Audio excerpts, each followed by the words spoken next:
महापुरापासून सुरक्षित माळवाडी बसस्टँड पासून 500 मीटर अंतरावर प्लॉट श्री धोंडीराज पार्क माळवाडी। फक्त 2 लाख रुपये डाऊन पेमेंट द्या आणि प्लॉटचे मालक व्हा। प्लॉट खरेदीसाठी कर्ज उपलब्ध। सर्वात स्वस्त प्लॉट घेण्याची हीच योग्य संधी।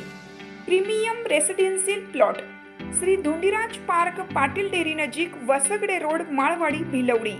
संपर्क 72 70 95 95 95 आणि 91 300 355 11।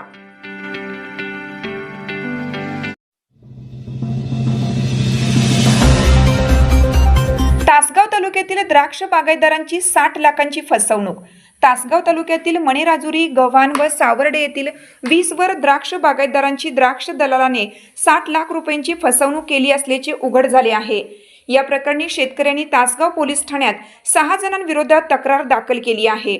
फसवणुकीचा आकडा आणि फसवणूक झालेल्या शेतकऱ्यांची संख्या वाढण्याची शक्यता आहे।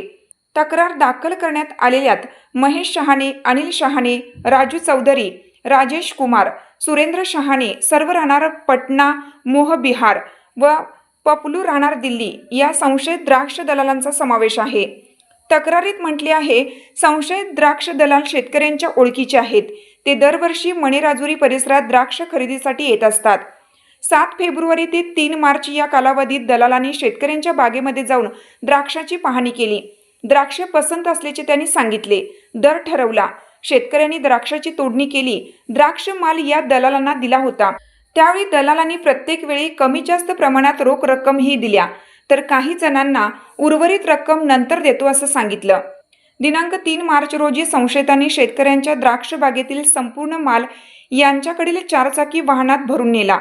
यावेळी फसवणूक झालेल्या शेतकऱ्यांनी उर्वरित रकमेची मागणी केली असता त्यांनी शेतकऱ्यांना दलाल राहत असलेल्या मणेराजुरी येथील अमोल निरगुडे यांच्या खोलीवर रात्री 10 वाजल्यानंतर या व तुमच्या सर्व द्राक्ष मालाच्या रकमा घेऊन जा असं सांगितलं। यामुळे शेतकऱ्यांनी द्राक्ष माल भरलेली वाहने सोडून दिली। ठरलेल्या वेळेस शेतकरी द्राक्ष दलाल राहत असलेल्या ठिकाणी गेले असता सर्वजण गायब असल्याचे दिसून आले। त्यांच्या भ्रमणध्वनीवर संपर्क साधण्याचा प्रयत्न केला असता सर्वांचे भ्रमणध्वनी बंद होते।